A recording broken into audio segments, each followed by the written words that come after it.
Well, it's interesting because for me, I love to write comics, and before I even started writing, I had this giant epic in my head, and it's the best thing I've ever heard of, and like best thing I ever did. And then I sat down to write it, and I was like, how come I don't remember anything that I was gonna do? And it's everything is the best thing ever in your head. 100%. But when you have to actualize it, it's like a whole different. No, beast. it's impossible. It's funny.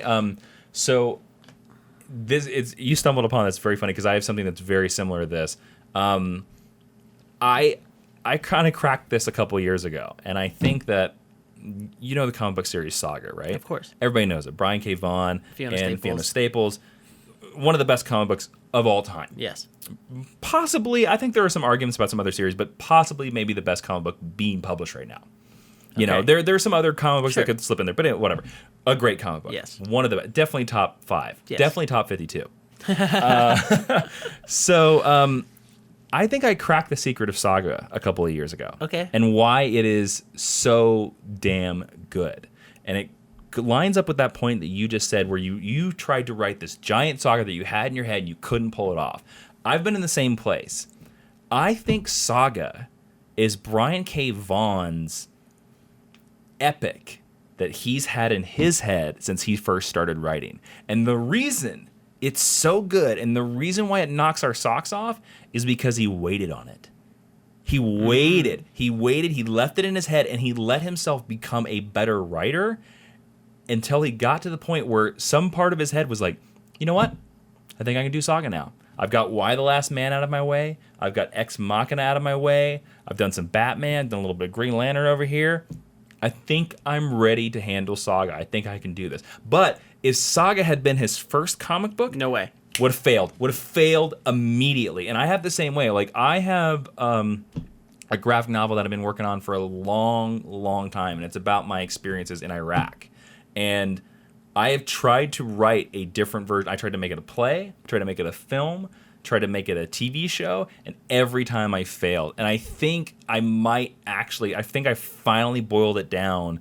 I was working on it a little bit a couple months ago. I think I've boiled it down to where it can be like a 100-page graphic novel. And I think that's going to be the place where it can finally live. And I'm actually able to write it. And I think the reason why I'm able to write it finally now is because I've finally grown enough as a writer to be able to do it. Yeah.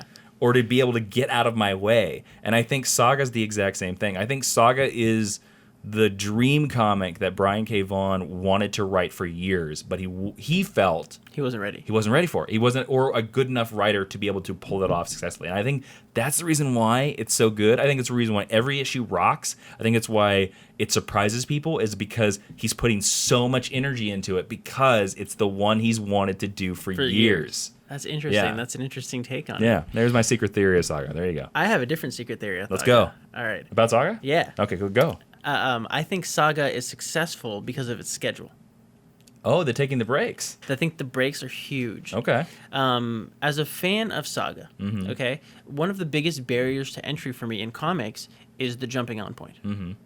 So unless you have a shiny new #1 on it, it's hard to get into. Yeah.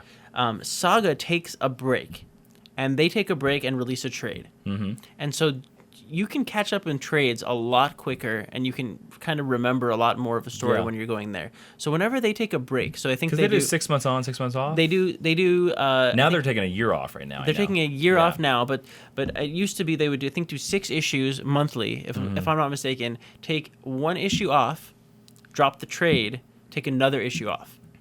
And so this would give Fiona enough time to catch up. And so I think that the scheduling and the way that they were able to do it, so they could bring new readers. If you miss those 6 issues, you don't have to go track down the 6 issues. You have the trade. The trade is there. You can pick it up and jump on with 7, and you're caught up. That's interesting. And so I think that's something that a lot of people take for Probably granted. a little bit of both.